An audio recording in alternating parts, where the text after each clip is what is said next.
Good day everyone! In this video, I will discuss the Chapter 9, Section 7 of Physics, which is the damp oscillation. We will define the terminologies used in this lesson that you may not yet encounter for you to better understand the video. Amplitude is the maximum distance that a point on the wave moves from its equilibrium position. Oscillation is a movement back and forth at a regular speed. The best example is swimming pendulum. So, ano nga ba ang damping? Imagine you have a swing. Kung wala talagang hangin at friction, it would spring forever. Pero sa totoong buhay, mapapansin natin kapag tinulak natin siya at hinayaan, ay hihinto siya. Ang tawag dito ay damping.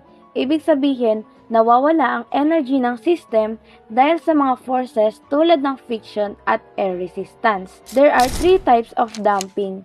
Una, underdamping. Dito, tuloy-tuloy pa rin ang oscillation pero paliit na ng paliit yung amplitude niya. Example is yung guitar string.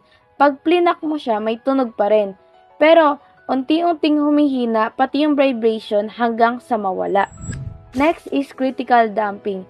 Ito ang pinakamabilis na pagbalik sa equilibrium ng walang bouncing. Example, car shocks absorbers.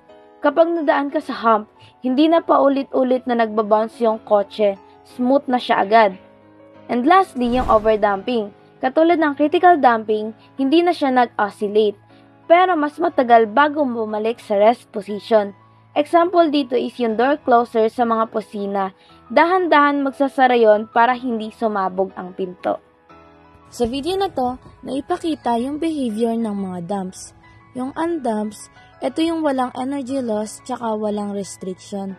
The best example here is swinging pendulum. Underdump naman is lumiliit yung amplitude niya pero same pa rin siya ng frequency, like yung swing na binanggit kanina. Critically damped is yung biglaan at hindi na nag-oscillate. Overdamped naman, parehas lang sa critically damped pero nagre-return siya ng mabagal without oscillating.